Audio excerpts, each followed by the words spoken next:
Okay, here we are. Hello, everyone. Welcome to another Tuesdays for the Poetry. Sorry for the wait. I had to uh, go into wardrobe and makeup and everything. That just takes a lot of time. So um, I joke, I kid, I'm playing with y'all. Anyways, if you're here or you're just joining us right at 7:02, 30 seconds ago, I went live, and this is another edition of Tuesdays for the Poetry. So my Substack that I have, GaryDaleBurns.com. Let me put that in the chat. I'm sorry, GaryDaleBurns.substack.com. That is going to contain most of the poems that you're going to hear tonight. So tonight, I have, I think I said around 27 poems. Might be a little bit more than that. But anyways, I have all my poems that I have composed, not only on the Substack, but before I specifically turned the Substack into a space in which I just wanted specifically to put out poetry. So this has been a pretty new practice for me. The only other time that I've had this kind of practice has been challenging myself. I remember one April, maybe I think it was like April 2014 or 2015, there was a challenge to myself to write a poem every day of April. And actually, most, not all, but a lot of the poems that are in my brand new chapbook, which is right here, a lot of these actually came from the practice of sitting in the morning, having a morning meditation, going about my day, trying to be observant, and then eventually getting to a point where I felt like the poem was calling, or it was somehow ready. Let me just get a little smudge that I see on the lens, just so it's nice and clean. Oh, there we go. That's a little better. Up above me, I don't know if you guys see it right here. That is half of my double day anchor paperback collection. I think I have about 60 titles or so. But whenever I find them in a thrift store, I go and I pick them up. So probably one that I could show you guys here. Oh, here's Kafka's America. So you see that. And who has done the cover? Put it in the chat if you know who did this cover. If you look at this, style, I'm sure you guys know. But it's a classic collection. So my own book, this is my new chapbook. It's called Rootless.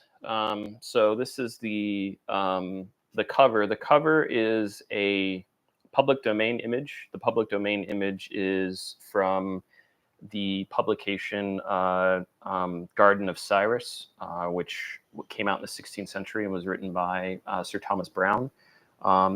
It's the plan of a orchard about the most convenient ways of planting trees. So a lot of the poems in here, the reason why it's called Rootless is because a lot of the poems have to do with being uprooted or carrying a seed, metaphorically, of course, because I was going through a move across the country and then eventually a move up to the Hudson Valley. So also, I've grown up, if some of you that know me, I'll just say this. I'm Gary Dale Burns. I was born in Provo, Utah in 1985, and I moved an average of 2 to 3 years growing up.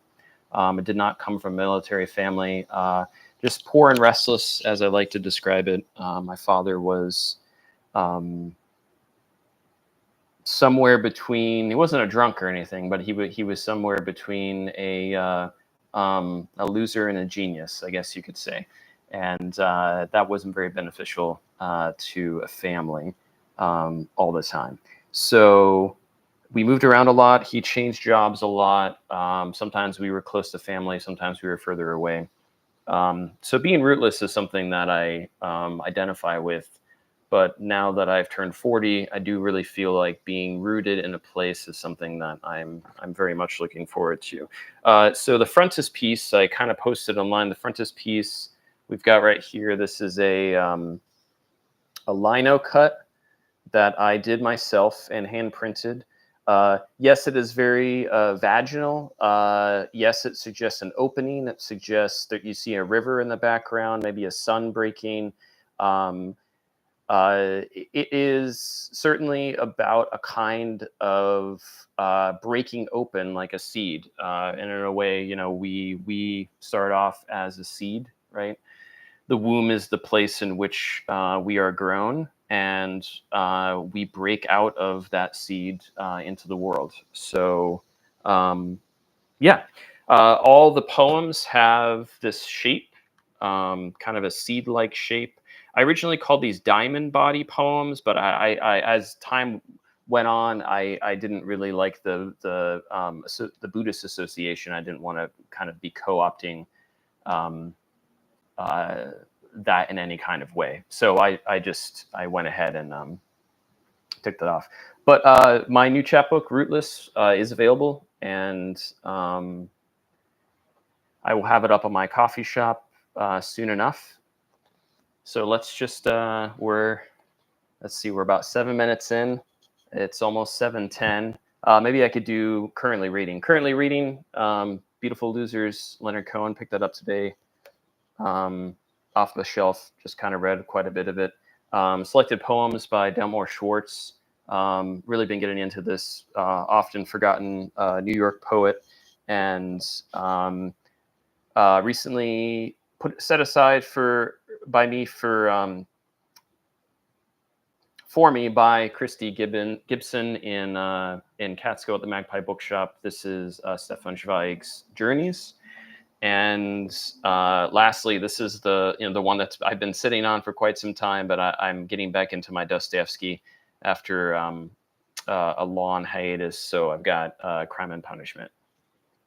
Shout out to my student Nora, who maybe finished Crime and Punishment, but it's a doozy. So let me drink some water here. As you can see, I'm sweating because it's hot up here, and my AC unit is gross, and I haven't done the work I needed to do on it just yet. That's okay. You know, just getting out all the toxins. So here we go. The first poem tonight is called A Substitute, and it was written while I was substituting early in 2024. Between March and May at Germantown Central School District in Columbia County. A substitute. You pull down the caution tape across the door, a substitute the day after senior prank. You begin to imagine the misfortune to befall you, a bag of flour antiquing your visage, or hundreds of thousands of punched-out chads raining down like a contested election held at Heaven's Gate, sticking to the childish sweat on your nape and brow. Inside, only a couple oxygenated balloons, loose tampons, toilet paper, and desks piled up into a shoddy pyramid. Minor inconveniences to the funhouse of homeroom, and lacking the quality that makes both humor and horror bearable, imagination. The school day passes without incident, no more than mental health tears cried and referrals issued, and you find a $20 bill in the corner of the parking lot, spending it that afternoon on caterpillars and wine, filling in a friend on your latest coverage.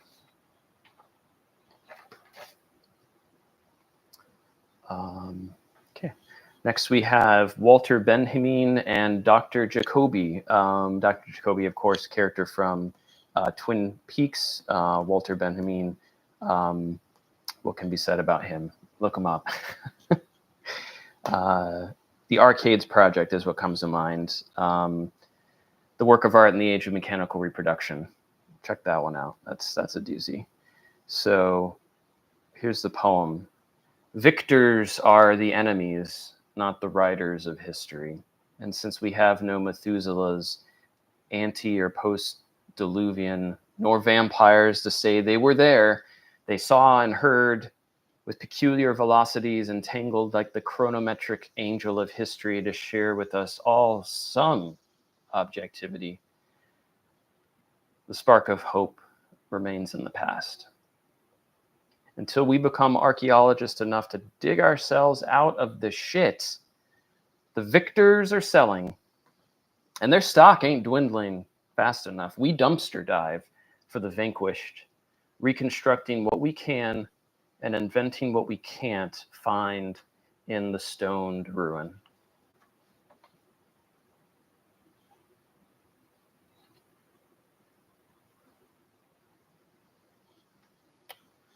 Next we have Venerable Beads. Another reference here, Venerable Bede is the first historian of England, of the Church of England, but also of England itself.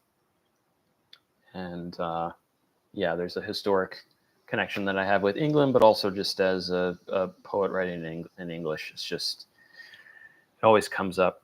So this is a little bit of a language lesson too. Venerable Beads. Prayer beads are words derived from the Old English noun bede, which means a prayer. So a prayer bead is a prayer and / or a bead. Like chai tea is chai.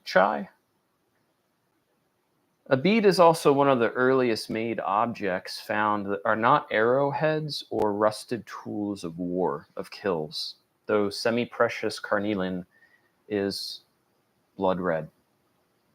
A bead like this was found in Repton, UK, within a 9th century Viking grave, originating from Gujarat, India, over 8,000 kilometers away, just as Indo-European presaged the drift of rocks filled with light from the east to the spiritually parched mouths and dry anuses who keep forgetting the Western word for prayer in any language, under the choke of a rosary garrote in the bathroom.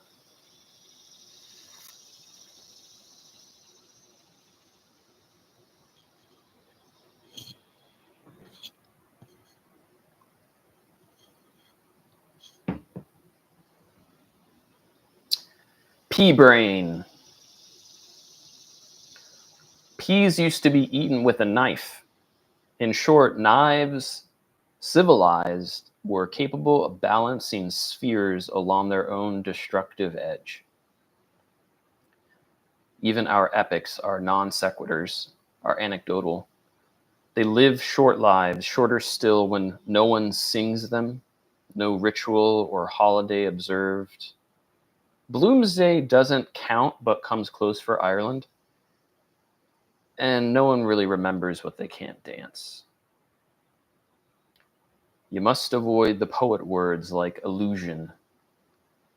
When poem has no diamonds underfoot, make poem more like horse and rider, led by the reins of a trainer offering the first hour free. Green bubbles popping in the pod of your brain, a knave in lieu of a knight, chortles when the bard sings.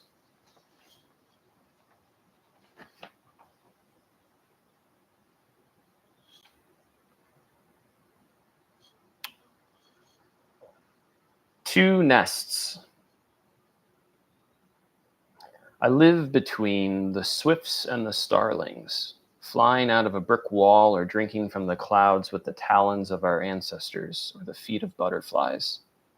I watch them describe arcs against the blue or glitter in their slick darkness I see them flock at the top of my chimney, or alone on the top of their chimney, through the umber of spring dusk, waiting for the soft rain to confetti. I am neither of them, but something in between, migratory and sedentary, siring a new brood of worries twice a year, or laying one annual clutch of hope.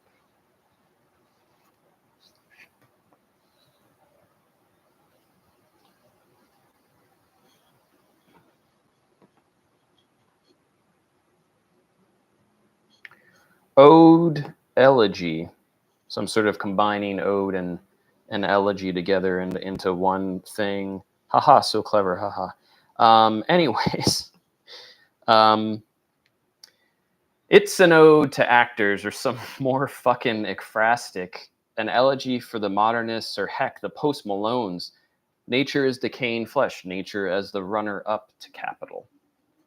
The shadow of a monstrous flag, or an epic at the scale of dust mites. The sonnets, the sonnets, the sonnets, written on the white of the sky. It's one of these. It's got to be by the time I'm finished and the magic 8-ball, drinking its own alcohol, passes out. Leave it to the critics. I mean, the pushers, to test for purity and price accordingly. Every now and again, there's a poem about poetry, and that was one of them.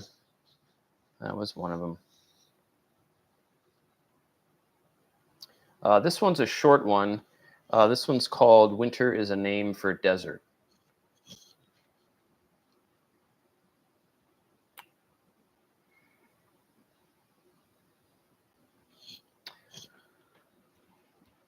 Winter is a name for desert. On the eve of the world, winter is a name for desert. On the eve of World Narcissistic Abuse Awareness Day, I said the house plants needed less water in the colder months because winter is a name for desert. As both of us read The Ovid Thief, The Orchid Thief, a true story of beauty and obsession.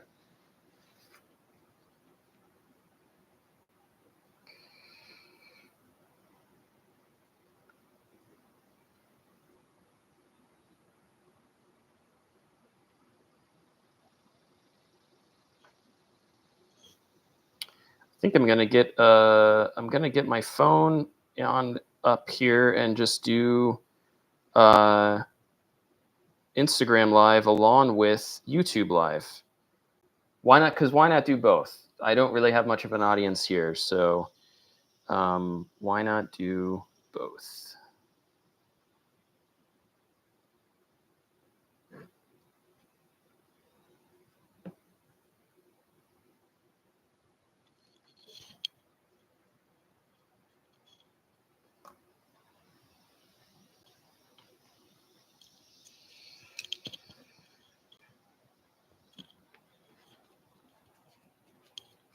Okay.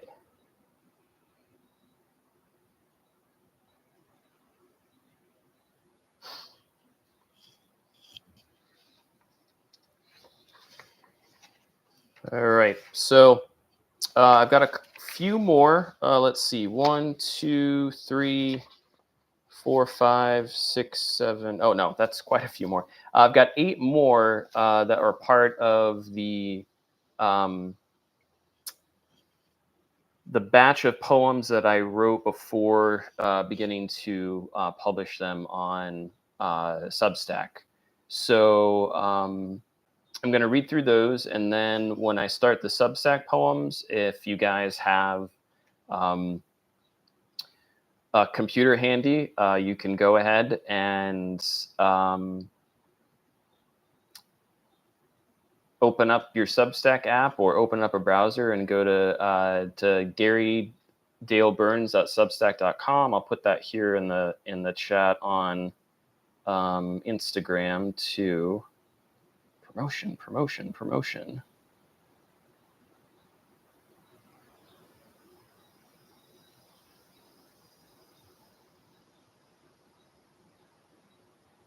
There we go. And yeah, and then from that, you'll be able to follow along with the poems. So yeah, let's stay hydrated.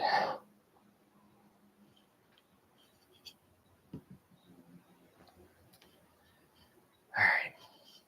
This one's called Life Exhibit.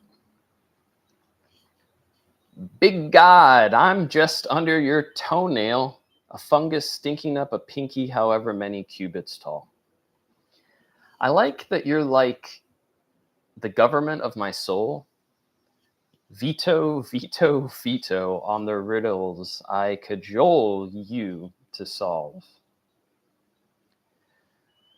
What can apply? Micron by micron, aggregating into fortitude, incessant prayer, blood oaths. Smear me with emu oil, but vegan. Now I'm benched at the battle. No cure, but we do have packaged meat for incubating. Like Damien Hirst, our cancers will observe as museum pieces. The flies get free admission because they're always under 4. If I'm a part of you, then you can live without my host. Please stay hospitable. Pity the fungus. Bless the network. Sequence me with a congress of mitochondria, holy mRNA, laser remove my sins in your cells and put me on display.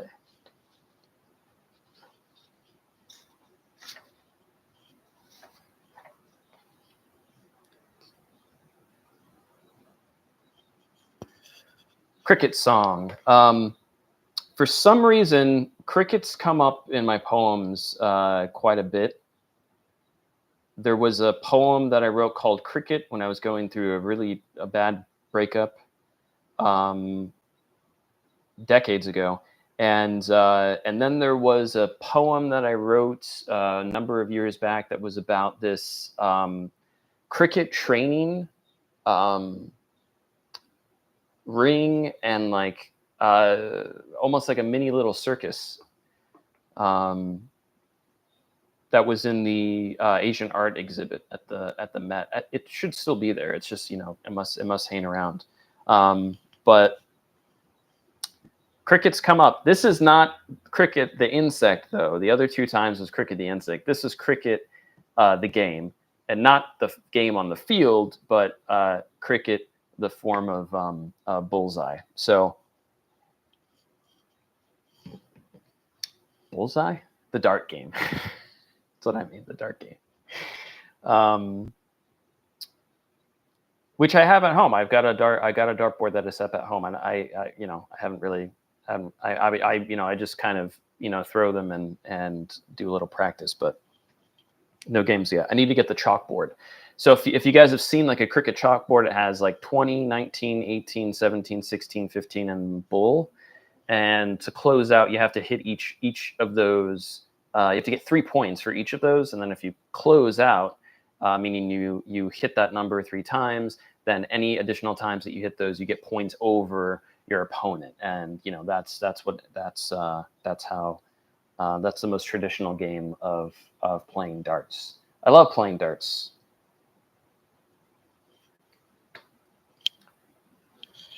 Cricket song. I'm mounting my astrological chart on the wall like a dartboard. 20 for conjunction, 19 for oppositions, 18 for ascendants, 17 for squares, 16 for trines, 15 for sextiles. Thing is, I'm both dart and bullseye, and never till death will score a winning shot. The air between reading the chart and understanding myself, I try to pierce with the aim not of a barfly, but true perception, as each throw lives out life with feathers of a forsaken barn swallow. In sessions where We review the inventory I took on increasing my self-control. The results didn't flit about. Above 50, you probably feel. You might experience. Your beliefs impact. Therapy is without entertainment, especially when you're sober. What is destined collapses into what observes character, or who steps up to the line in a bar that only serves you.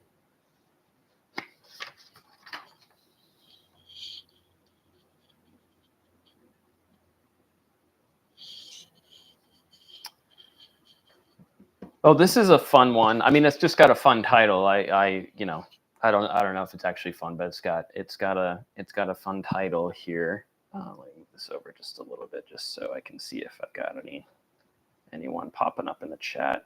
I don't know if my microphone is kind of covered up with the Instagram Live, but if it is, I apologize.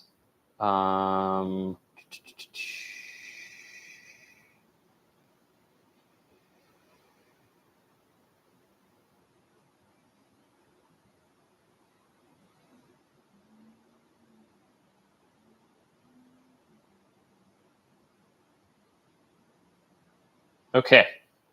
All right. Let's continue. So this one's called Joan Didion as Treebeard, the Ents from The Lord of the Rings. They just feel like the same person to me. So here's Joan Didion as Treebeard. At high altitudes, the lungs revolt. The body is microwaved, aged without following directions. Only this side up. We acclimate to new sea levels, then the next, the new, then kinder words kiss us goodbye for the wrong ascension. Is it because we want to grow older, but then feel young again on the way back down? How high do we have to be to believe spin physics? All I'm typing about. Scale and all this distance and cell walls and chromosomes blurred, then broken. Just because school was prison, bad teachers spoiled science, bullies kept you at home, doesn't mean education's over. How long do we have to get to believe roots in shifting ground that fall away overnight won't mutate in sunlight and drink the air from a single magical thought?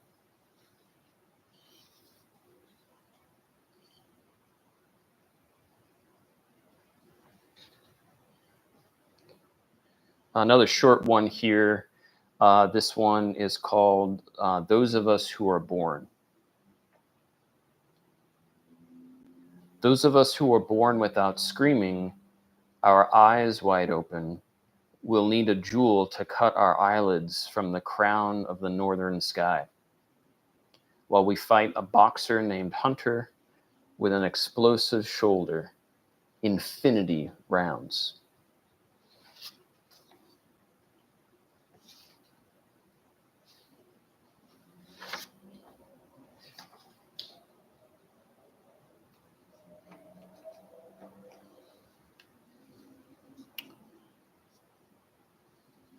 Okay, next we have riffing the track, which I think is kind of a reference to Mystery Science Theater 3000, a show that I grew up watching.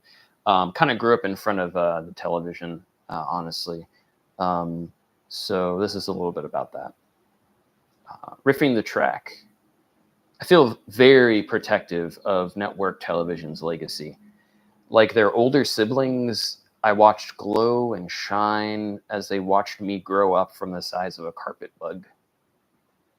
Cartoons on Saturday morning, a reprieve from violent news that fooled the morning commuters with a channel changer mentality from remote and rundown hotels.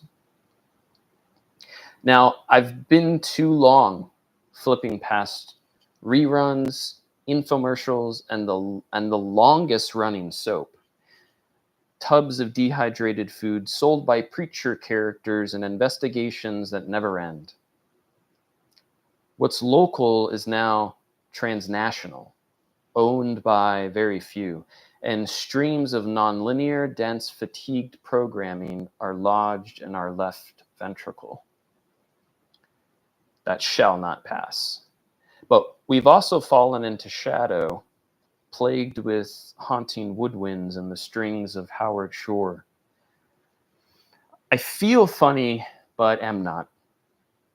Sharing this half skill with you like a schoolyard invite to come over and play video games, I demagnetized the taped shows by accident, trying to pass you a chunk of something to get us back home.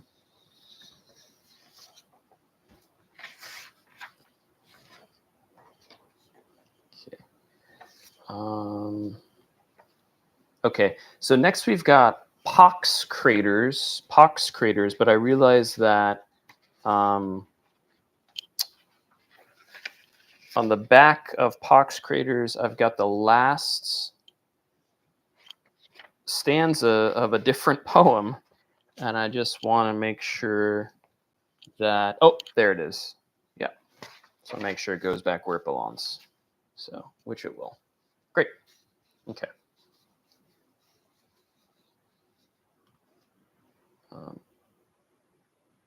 Yeah, so this one's called Pox Craters.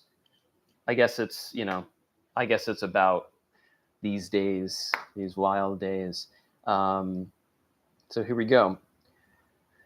We who prefer the TV host to the scientist, measuring the ppm, I ask, who wants to be a millionaire?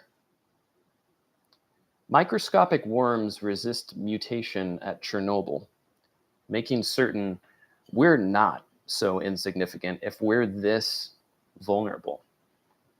The indestructible water bears, they're cute and all, but they cannot cry at the wonder of being anything at all.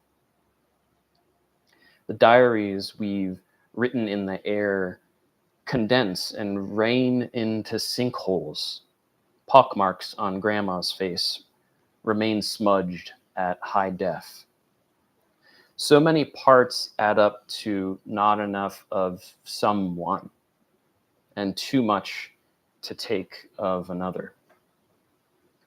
First recoil, then condense, and later acquiesce to the new disaster that's also old and beautiful, as indicated by a plaque reading human nature. In a broadcast dialect, all of us can discern, but none in the future will measure or grasp. All right, so now we come to the point in the evening where the rest of the poems are accessible to you guys, the viewers. So if you want to go to garydaleburns.substack.com, the first poem that I publish on there was called Abundance and Waste. Now, sometimes the poem titles aren't in the posts that I have on my Substack, so I'll let you guys know. So if you go to garydaleburns.substack.com, there is the first poem I'm going to read, Abundance and Waste, is under 32. So post number 32 is this poem. So if you wanted to open up the post and read along with me, for the most part, it should read the same. There are a few edits that I've made to some of the poems, but that'll kind of be interesting for you to see, because usually with the Substack, I've been composing the poem sometimes the day before, because I've been thinking about a poem, composing it in my head for a while, and then I sit down and I type it out or I get it written down on paper, and then I don't really go back to it because I've been trying to do the weekly posts. So With some of these, I took a chance when I got done. I was like, okay, I finished all of, all of my poems for 2024, and I've gone back with a few of them. So with a few of them, I have made a few edits, and you guys can catch those if you check out the post. So number 32 is the post for this poem called Abundance and Waste. Black wedding bands laying down beside personal effects. Something went from ringing in my ear to ranging in my head. Abundance and Waste, the name of your book. A coward in the home of the brave.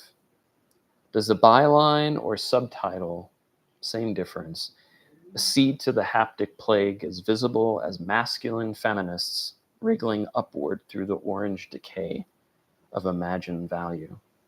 Eating leaves made of watercolors. Sublime, I do declare the $15 cash we need for the transfer station to drop our untagged evidence of being here.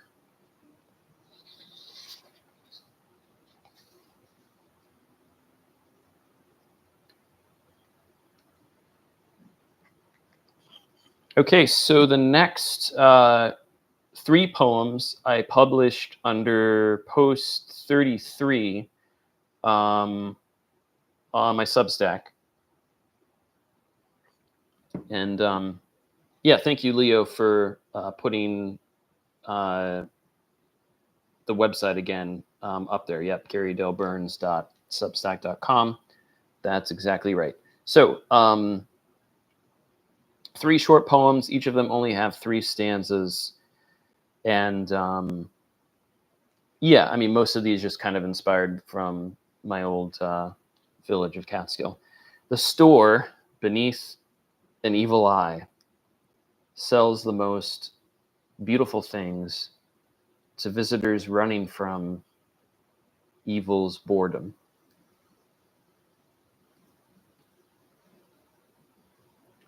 Ink comes off on hands made to mark, excuse me, let me start that again. Ink comes off on hands made to make mark lasting gall, fades quickly, fails as soft speech.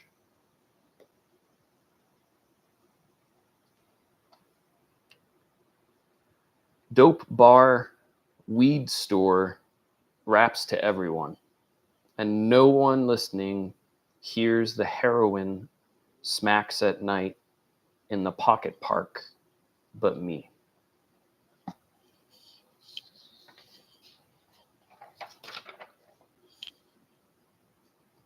Okay. Guess we're about halfway done here.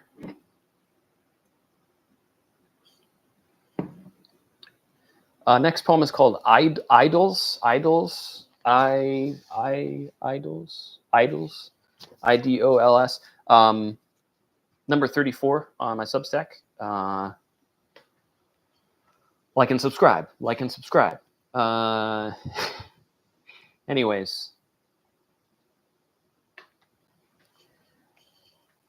When you said you had cried to Marble Halls by Enya, I believed you. You've also broken every idol you've made for hallway sconces shining over those wheeled to surgery with Dr. Tulip. This one's going to make it after poking around a model of the Parthenon that also lost its marbles, but it was a good lesson. Why would I rather be in cold Chicago than sunning in Greece? It's nothing superior like birthright, but it does predate one's parents like a god.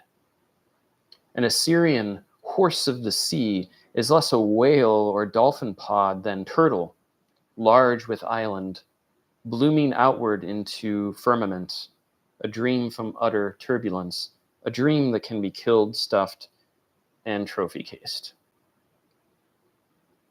Got quite a collection myself, and they're 90% untranslated. Waiting for some grad student when ponytails come back into style, or widespread belief in a God that heals the infirm to work the same task that, again, will break them. There will always be another idol to break.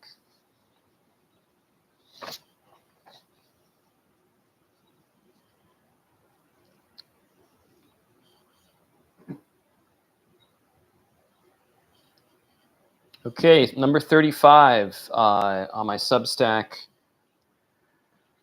Poem for Palestine, Free Palestine, and Genocide. Let's just have peace, because there's just way too much to learn. There's way too much to learn from one another.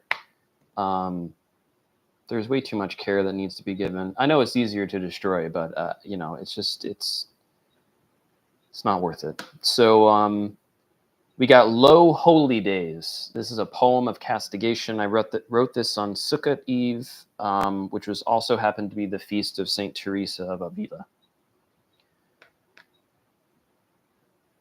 In bomb-making countries, we cannibalize children futures.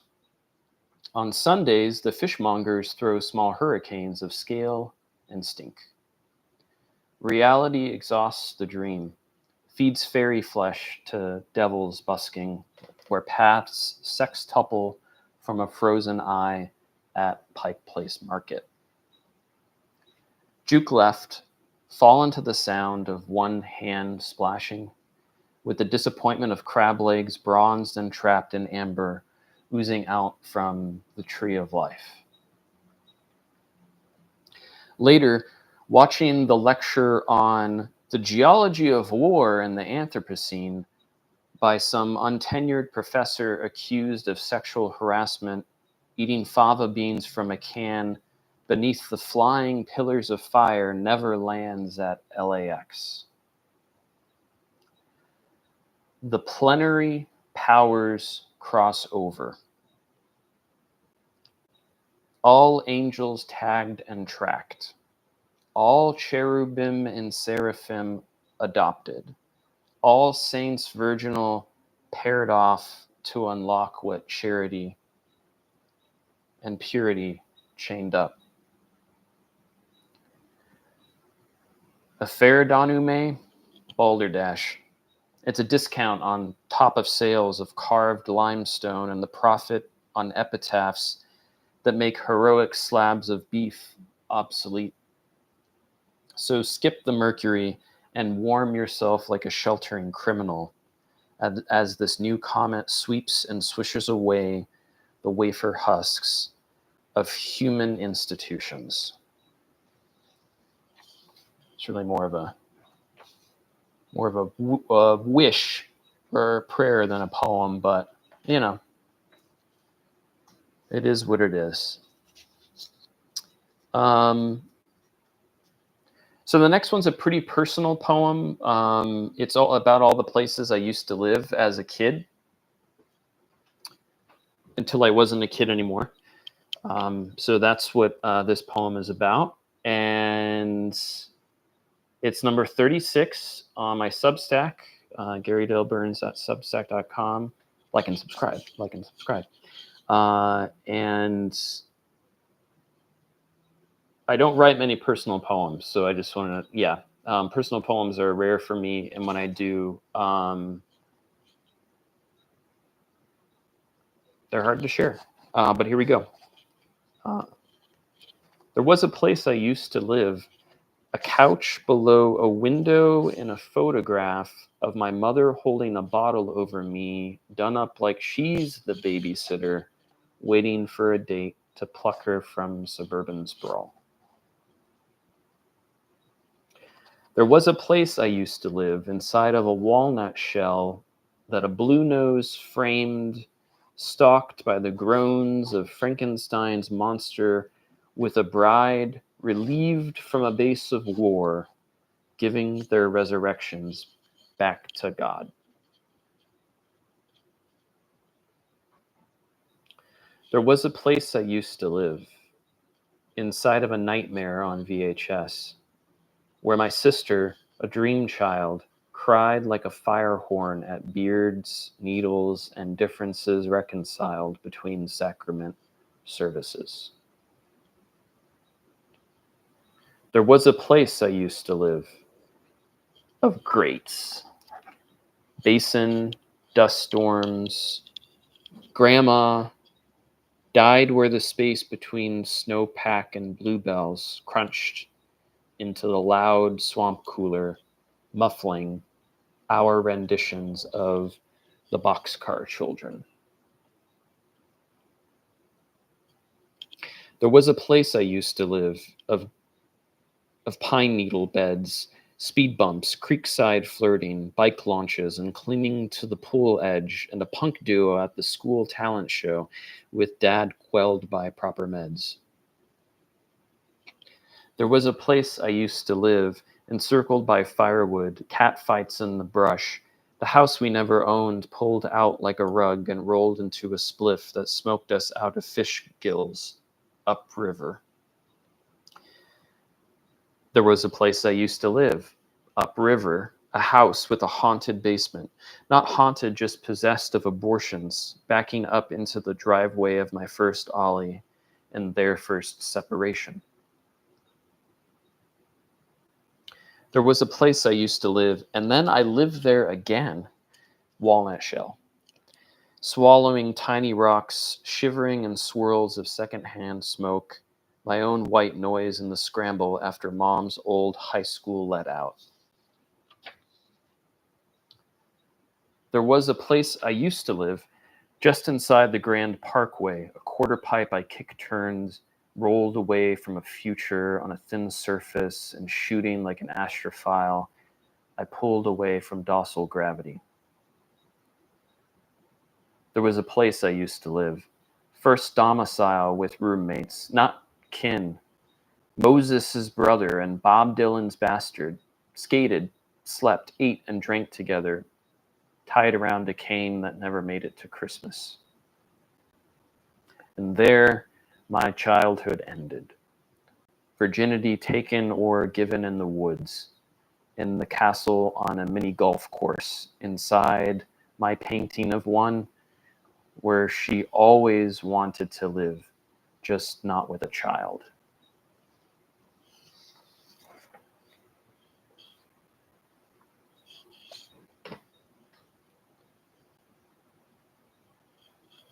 Hope everyone's enjoying their evening, staying hydrated. I'm going to move a little faster here. I'm just going to say the number. I don't want to, go too long. I'm already 47 minutes in on the YouTube. Not as long on the Instagram Live, but the Instagram Live was just a last minute thing. So I'm just going to speed this up for you. So, if someone just comes across this YouTube Live, it'll be quite interesting. So here we go. Interested parties. This is a little poem inspired by this year of teaching. No interest in my seminar on Shakespeare's sonnets. They run toward either end of time. Intro to Latin, podcasting. I could sneak some Plutarch, some Ovid. Will had them on his desk. Or share Petrarch the Lattermost, an elder who tosses us torn bread in shapes like galloping horses, 100 in the train of a Queen of Aragon. Hopes in dark times spring up through crumbling arcades the Umarels have all gathered by, awaiting the young workers so they can share their poor advice. As you yearn for trees because you were born on a desert plateau, these kids seek a deeper place than their shallows of battery acid, and poetry won't be their bathysphere. Teach what you don't practice. Share with them a wonder for every horror. Once they fish a boat out of a tree, right side up, it will accordion fold into the roast of adjectives interested parties have spit upon. Okay, next we have At the Aquatic Center. This is post number 38 on my Substack. It's a catch-22 cubed, hard problem of being stuck between micro and macro, stuck between sublimity, then frozen with virality. At the aquatic center of the universe, one learns how not to be an android. In the wowie, zowie wave pool carrying you to the rush of sliding into a vision-inducing splash. What if we evolve to become as naked as we are from the frustration of pulling thousands of years of hair from out of our mouths? Bobbing up to the surface, eyes stung by chlorine, there's a clove apple behind the door I shut on my work days and open up to nightfall, where hidden things from conscious thought are given mouth to mouth. How much will begin like this, as liner notes for a record never to be produced, as speculation worth a scoop of chum, the fart of a stepdad in his proverbial wind?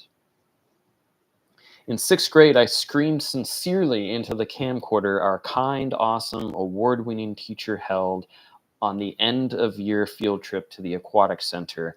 This was the best year ever! While R. Kelly sang about how much he believed he could fly on the final edit of the videotape we all received, and I've since lost. It was 1997. The escape of a daydream, a tile on the space shuttle of reality.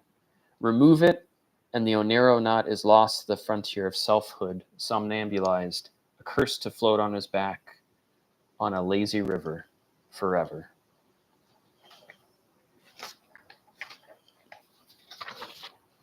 Read that. Okay, we're getting through. 4 pages left. All right. In wonderful disgust. A hawk enfolded with heaven bears down on an earthen creature, crossing over your windshield and landing in your side mirror where its talons sink into breakfast on another morning commute. Surprised your coffee slushes in your empty gut. Nature is as nature does, you have the gumption to think. Arboreal, the spirit seeks another limb to build a nest to avoid creeping doctrinaire asshats that overrun public spaces with private fears on a substrate as stable as mercury. Whither thou goest, I am a ghost now. Local dementia is symptomatic of national amnesia. In wonderful disgust for your stream of idyllic coastlines with surfing husbands, French cigarette smoke over linens, or another super concert, I take a scratcher, leave a scratcher, idling at Stewart's with the check engine light on, in the latitude of young winter's bleak, with no vaccination for envy. Of your lives? No. The orangutan nest, the Dumbo octopus wink, the clade of that raptor on the roadside, the slinking fox of twilight, the tiny mole we laid to rest with the piece of its death mask. Out of your sight, I'm out of my mind. Chain my underside to a tow truck. The radical is left at the threshold of repair. Wingless, shuddering, stupid and waxen, the hawk enfolded with heaven watches with the side eye of Horus.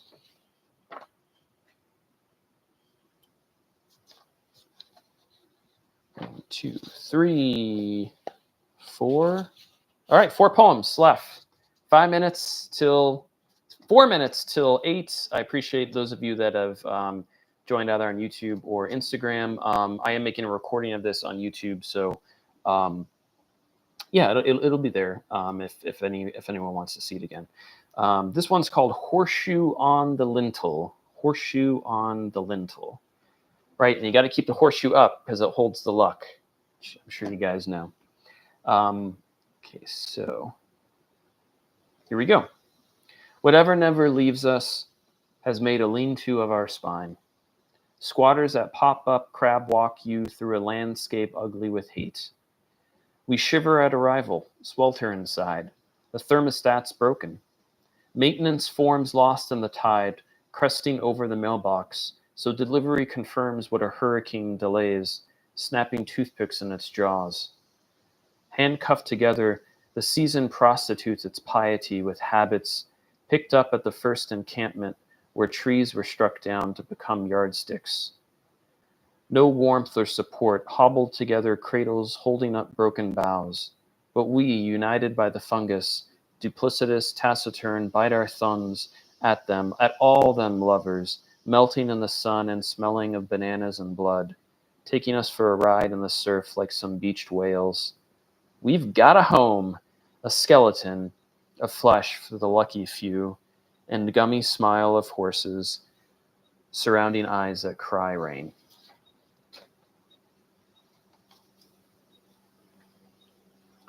This is a complimentary poem that I wrote as the 41st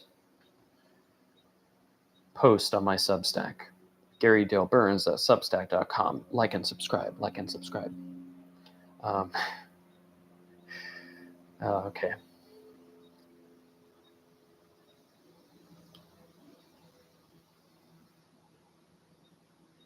I take time to read your stories, your own publishing house of acid, marginalia hanging like a Chad from screenshots of the culture war against the left, lipstick on the lip of your martini.